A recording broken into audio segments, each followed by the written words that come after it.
को छोड़कर जा सकता है या मालिक को 1 मिनट में समाप्त भी कर सकता है। इसलिए नौकर के लिए बहुत आवश्यक होता है कि वो अपने मालिक को अहो भाग्य में देखे, ऊंचा समझे, ऊंचा माने। और मालिक के लिए नौकर के प्रति ये जरूरी होता है कि वो नौकर को हमेशा नीचा बनाए, नीचा दिखाए, उससे नीचे काम करवाए। ये बात अगर हमें समझ में आए तो अंग्रेजों की नीति हमें समझ में आएगी। जब अंग्रेज आ गए इस देश में, उनकी सरकार स्थापित हो गई और उनकी ईस्ट इंडिया कंपनी का साम्राज्य जब चलने लगा, तो अंग्रेजों ने भारत को गुलाम बनाकर रखने के लिए बहुत सारी नीतियां बनाई और भारत को लगभग 1000 वर्षों तक गुलाम बनाकर रखने के लिए नीतियां बनाई। कोई 10-20 साल गुलाम बनाकर रखने के लिए नीतियां नहीं बनाई। जिस अंग्रेज ने भारत को सबसे ज्यादा गुलामी में डाला, उस अंग्रेज का नाम है मैकॉले, टीबी मैकॉले।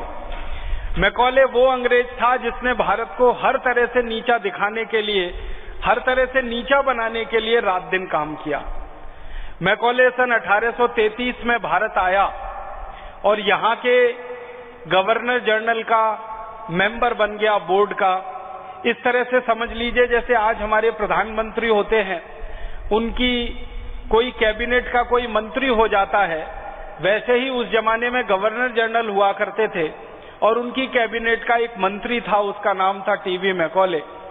वो भारत आ गया 1833 में और उसने भारत का भ्रमण करना शुरू किया और उसने सबसे ज्यादा नीतियां बनाई भारत को गुलाम बनाकर रखने के लिए।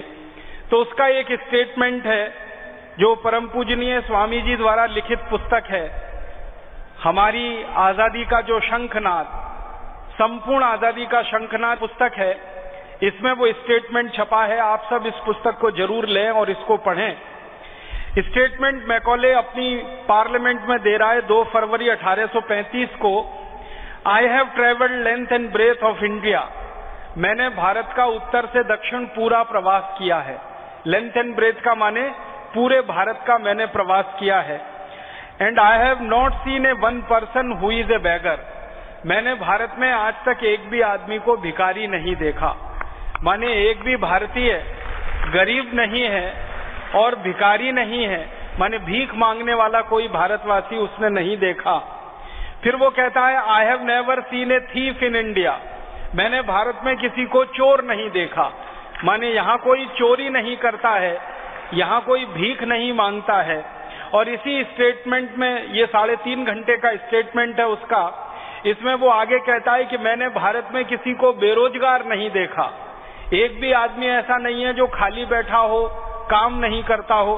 तो ना तो उसने कोई भिखारी देखा, ना उसने कोई चोर देखा, ना उसने किसी को बेरोजगार देखा। इसका मतलब क्या है कि सन 1833 में जब मैकॉले भारत आया और उसके लगभग 1.5-2 साल के बाद वो ब्रिटिश पार्लियामेंट में ये बात कह रहा है 1835 2 फरवरी को कि भारत में कोई गरीब नहीं, भुखमरी का शिकार नहीं, चोर नहीं। इसका माने भारत आर्थिक रूप से बहुत समृद्धशाली देश है।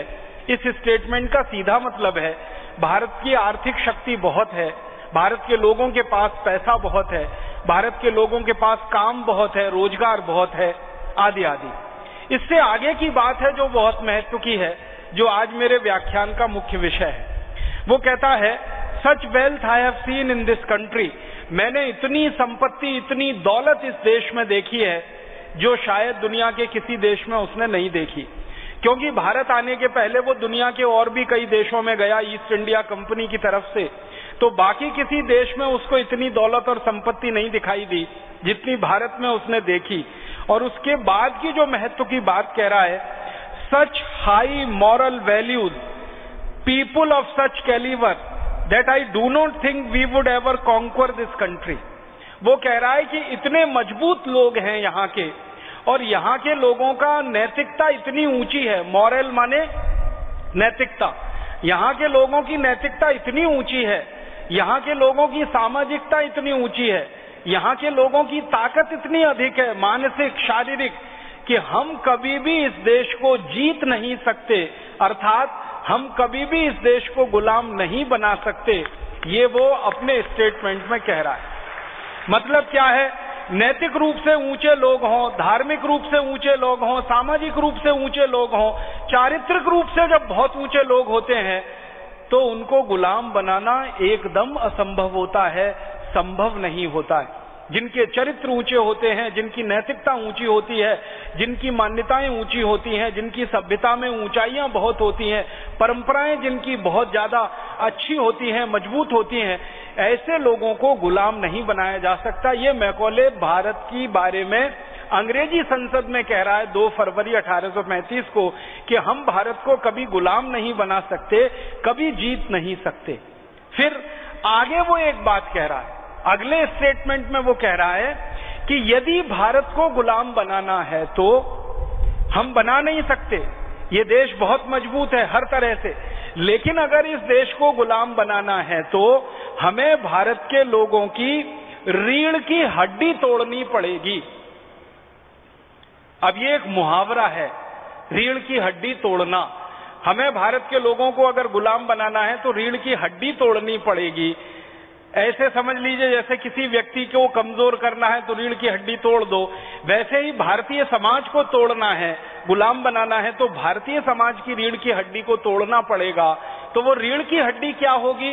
वो भारत की नैतिकता है, वो भारत के लोगों का चरित्र है, वो भारत के लोगों की ऊंचाई है, वो भारत के लोगों की सारी मान्यताओं की मजबूती है।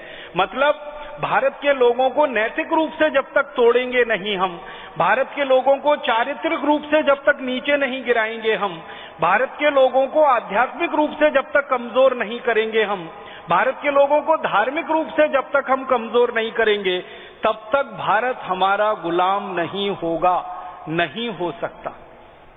ये एक लंबी बात है, मैं अब यहीं पे इस स्टेटमेंट को पूरा कर रहा हूं। मैकॉले ने 2 फरवरी 1835 को ब्रिटिश पार्लियामेंट में ये बोल दिया कि हम तो भारत को गुलाम बना नहीं सकते क्योंकि भारत बहुत मजबूत है, नैतिक, आध्यात्मिक, शारीरिक, हर तरह से, भौतिक। लेकिन अगर इस देश को गुलाम बनाना है तो इसको नैतिक रूप से, चारित्रिक रूप से, सामाजिक रूप से नीचे दिखाना पड़ेगा, तोड़ना पड़ेगा, कमजोर करना पड़ेगा, तभी ये देश हमारा गुलाम होगा। ये बात हमें समझनी चाहिए मैकॉले की उसके द्वारा दिए गए स्टेटमेंट से। ये एक बात हुई। अब इससे स्पष्ट क्या होता है कि अंग्रेजों की सरकार की नीति क्या है? भारत के लोगों को तोड़ना है, नैतिक रूप से, चारित्रिक रूप से। तो उसके लिए क्या कर रहे हैं अंग्रेज? अब एक दूसरे अंग्रेज का मैं आपको स्टेटमेंट सुनाता हूं। एक अंग्रेज हिंदुस्तान में आया, जैसे मैकॉले एक अंग्रेज आया वैसे ही एक अंग्रेज आया, उसका नाम था ब्रेकन, फ्रांसिस ब्रेकन। वो अंग्रेज अधिकारी है, भारत में आता है, और ये अंग्रेज अधिकारी ईस्ट इंडिया कंपनी के साथ आया, और ईस्ट इंडिया कंपनी के साथ आने के बाद इसने कलकत्ता में प्लासी के युद्ध के बाद ईस्ट इंडिया कंपनी ने जो लूटमार की, उस लूटमार में ये शामिल रहा। इसके बाद ये वापस इंग्लैंड चला गया। इंग्लैंड जाने के बाद ब्रिटिश पार्लियामेंट में समय समय पर बहस होती थी तो उसमें ये हिस्सा लेता था। एक बार ब्रिटिश पार्लियामेंट में बहस हुई सन 1832 में, और बहस ये हुई कि भारत में अंग्रेजी साम्राज्य को स्थापित करने की दृष्टि से हम क्या क्या काम ऐसे कर रहे हैं जिससे भारतवासियों के चरित्र गिर रहे हैं या भारतवासियों की नैतिकता में कमी आ रही है। तो ब्रेकन ब्रिटिश पार्लियामेंट में खड़े होकर 1832 में एक बात कहता है कि हमने भारतवासियों की नैतिकता में और उनके चरित्र में एक सुराख कर दिया है, एक छेद कर दिया है। पूरा चरित्र और उसको तो हम नहीं तोड़ पाए हैं, लेकिन एक छेद छोटा सा हमने कर दिया है। तो उससे पूछा गया ब्रिटिश पार्लियामेंट में क्या कर दिया है, तब वो लंबी इतिहास बताता। वो कहता है कि सन 1760 में प्लासी का युद्ध जीतने के बाद हमने कलकत्ता में एक शराब की दुकान खुलवाई है, और उस शराब की दुकान से शराब बिकना शुरू करवाया। 1760 में वहां भारत के लोग कोई शराब खरीदने आते नहीं थे, हमारी दुकान पर कोई जाता नहीं था, दुकान ऐसे ही पड़ी रहती थी। अंग्रेजों ने दुकान खोली 1760 में कलकत्ता में शराब की, पहली दुकान हिंदुस्तान में खुली, उसके पहले कोई शराब की दुकान नहीं थी। और अगर इसको दूसरे शब्दों में कहें तो शराब का पहला लाइसेंस इस देश में अंग्रेजों ने दिया ईस्ट इंडिया कंपनी को दुकान चलाने के लिए। ईस्ट इंडिया कंपनी ने वो लाइसेंस किसी कॉन्ट्रैक्टर को दे दिया और वो कॉन्ट्रैक्टर दुकान चलाता है। तो ब्रेकन उस कॉन्ट्रैक्टर से बात कर रहा है और कह रहा है कि भारतवासी कलकत्ते के जो हैं वो शराब पीते हैं क्या? तो वो दुकानदार कह रहा है ये लोग शराब नहीं पीते हैं। तो आगे पूछ रहा है हमारी नीति क्या है? तो वो कह रहा है हमारी नीति है कि भारतवासी अधिक से अधिक शराब पीना शुरू कर दें, ये हमारी नीति है। इस नीति के लिए क्या कर रहे हो? तो वो कहता है कि मैं भारतवासियों को तरह तरह से लुभाने की और लालच देने की कोशिश कर रहा हूं कि वो यहाँ शराब की दुकान पर आएं, अपना पैसा खर्च करें और शराब पीकर जाएं। फिर वो ब्रेकन पूछ रहा है उस दुकानदार से कि भारतवासी सामान्य रूप से सबसे ज्यादा पैसा कहाँ खर्च करते हैं? तो वो दुकानदार अंग्रेजी बता रहा है ब्रेकन को कि ये भारतवासी सबसे ज्यादा पैसा खर्च करते हैं मंदिर में दान देने में, गरीबों की सेवा करने में, जरूरतमंदों को देने में।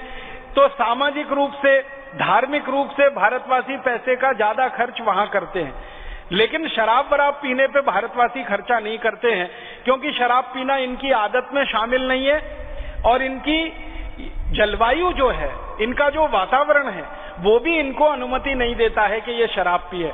अब ये वार्तालाप है 1760 के आसपास का, और ये वार्तालाप हो रहा है एक अंग्रेज अधिकारी फ्रांसिस बेकन और अंग्रेजों ने पहली जो शराब की दुकान खुलवाई उसके दुकानदार के बीच में। उसके बाद 1832 का एक वार्तालाप सुनाता हूं। यही शराब की दुकान धीरे धीरे बड़ी होती है, इसकी कई शाखाएं कलकत्ता में खुल जाती हैं और बहुत सारी शाखाओं से शराब बिकना शुरू हो जाती है। तो 1832 में शराब की दुकान का जो पहला मालिक है वो तो मर गया है, दूसरा मालिक इसको चला रहा है। फिर उससे पूछा जाता है कि 1760 से 1832 के बीच में क्या स्थिति है, तब वो क्या कह रहा है वो सुनिए। वो कहता है कि अब तो कलकत्ते के भारतवासियों में शराब की खपत बहुत ज्यादा होने लगी है। आप इसको ध्यान से समझिए, 1760 तक एक भी भारतवासी कलकत्ते में शराब नहीं पीता, एक भी भारतवासी भारत में शराब नहीं पीता, और 1832 के आते आते वो शराब की दुकान का मालिक कह रहा है कि अब तो कलकत्ते में भारतवासियों में शराब की खपत बहुत अधिक होने लगी है। जो भारतवासी अधिक पैसा खर्च कर सकते हैं वे सब अधिक से अधिक शराब पर पैसा खर्च कर रहे हैं। हमारी दुकान से भारतवासी शराब खरीदते हैं, ब्रांडी खरीदते हैं, बियर खरीदते हैं, शैंपेन खरीदते हैं और अन्य हमारी शराबें यहाँ काफी बिकती हैं। फिर एक अंग्रेज उस दुकानदार से पूछ रहा है कि भारतवासी ये ब्रांडी, बियर, शैंपेन में से सबसे ज्यादा क्या पीते हैं? तो वो उत्तर दे रहा है कि सबसे ज्यादा शैंपेन पीते हैं। फिर उसके बाद आखिरी सवाल वो अंग्रेज पूछ रहा है 1832 में कि पहले क्या भारतवासी शराब पीते थे? तो वो दुकानदार कह रहा है कि मेरा जो पूर्व मालिक था, माने पहला लाइसेंस जिसको मिला वो मर गया, उसके बाद दूसरा लाइसेंस वाला कह रहा मेरा पहले वाला जो मालिक था वो अक्सर मुझसे कहा करता था कि कोई भारतवासी यहाँ शराब पीने नहीं आता था, जब भी होता था तो कोई अंग्रेज अधिकारी आकर शराब पीता था या अंग्रेज आकर शराब पीता था। तो वो कह रहा है कि पहले तो कोई भारतवासी शराब पीने आता नहीं था। क्यों? वो पूछ रहा है क्यों? तब वो कह रहा है कि जहां तक मैं जानता हूं शराब पीना भारतवासियों के धर्म के विरुद्ध है। मैं जानता हूं कि शराब पीना भारतवासियों की आदत के विरुद्ध है। मैं जानता हूं कि शराब पीना भारत की सामाजिक रिवाज के विरुद्ध है, और मैं जानता हूं कि शराब पीना भारतवासियों के पर्यावरण और प्रकृति के विरुद्ध है। ये चार उत्तर वो दे रहा है। अब इससे हम अंदाजा लगाएं कि 1760 में एक भी भारतवासी शराब नहीं पीता हो और 1832 तक आते आते इस देश में हजारों लोग अंग्रेजों की शराब पीने लगे हों, तो मतलब क्या है? अंग्रेजों की जो नीति थी वो नीति भारत में सफल हुई, और वो नीति क्या थी? सचरित्र भारतवासियों को, ऊंचे चरित्र वाले भारतवासियों को, ऊंची नैतिकता वाले भारतवासियों को शराब में डुबो देना है, और धीरे धीरे वो इतने शराबी हो जाएं कि उनकी नैतिकता की सारी चीजें छूटती चली जाए। आप जानते हैं दुनिया में शराब एक ऐसी वस्तु है जो किसी भी व्यक्ति को देवता से दानव बना सकती है, जो किसी भी व्यक्ति को देवत्व से राक्षसत्व की तरफ ले जा सकती है। ये अकेली एक ऐसी वस्तु है। आप जानते हैं और आपने बार बार सुना होगा कि जो व्यक्ति शराब पी लेता है उसको अपनी पत्नी और बेटी का अंतर समझ में नहीं आता। जो व्यक्ति शराब पी लेता है उसको बहन और पत्नी का अंतर भी समझ में नहीं आता।